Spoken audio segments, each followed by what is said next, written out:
Hey, what's going on, guys? Lazy J here.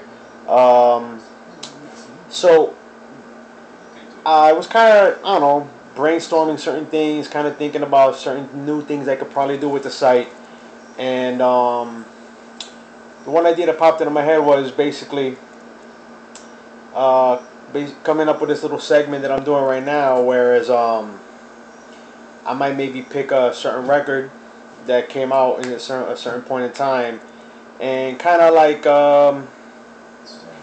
basically just describe how I felt about it when I first heard it, where I was, a lot of different things like that.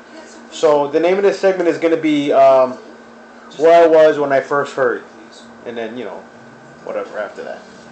So the song I picked today was "Dead Bent" from MF Doom, and honestly, it's pretty funny because I remember like if it was yesterday, the first time I heard it. The first time was it was in '97, and I happened to be at with my man Dage, and we were at Barbados Footwork, and my places to go when I used to go cop vinyl, whether it was new shit or old shit. Go to Fat Beats, and then we take a little troop to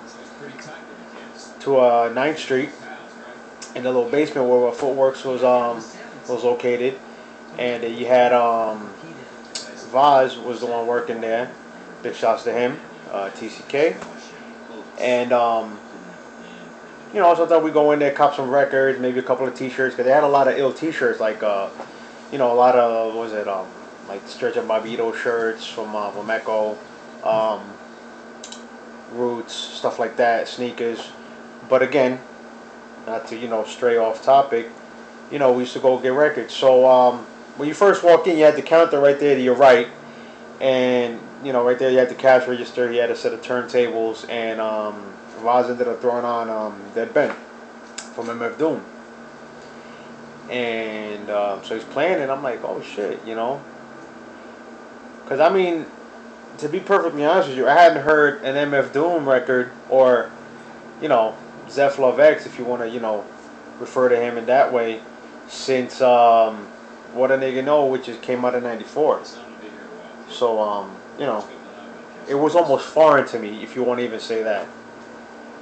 But it was ill, because just the way that it goes right into it, the beat and everything like that. Production's ridiculous. His rhyme style is just very next level, even for that time.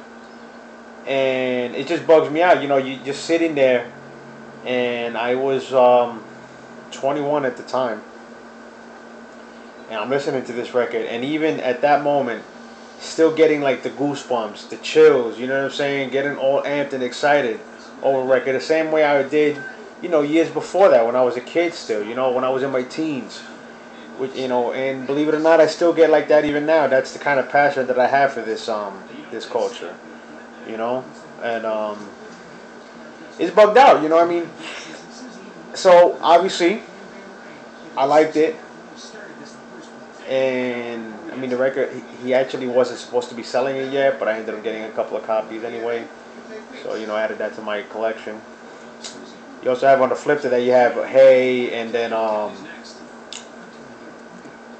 I believe it might be Gas Draws, but I'm not exactly sure. I don't remember off the top of my head.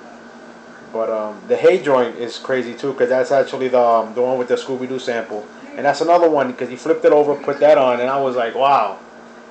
Because you figure around that time you had a lot of people using how you say, like, they were sampling a lot of theme songs from TV shows, and I mean, like, you had Cameron doing the Magnum PI one.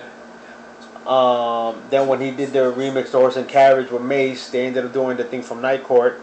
They used that sample. Then you also had what was it? Lord Digger. He did the My Flows Is Tight. He used the sample from Price Is Right. So now this one you have MF Doom using the Scooby Doo, which I thought was ill the way he did it. With the hey, like that. That was ill. Definitely, he chopped it up real nice. And that's the kind of stuff. It's like records like that. They just, it just makes you just feel like, wow, that's what it's all about. Dope music, having fun, enjoying what you're listening to. You know what I'm saying? You're chilling with your friends, whatever the case is, or you just want to be in your room playing records, whatever, on your turntables. It's just the good feelings. You know what I'm saying? That you feel when you're doing it. You know what I'm saying? When you're listening to good music. And I'm probably rambling and going into tangents right now, but you kind of get the gist of what I'm saying, I think.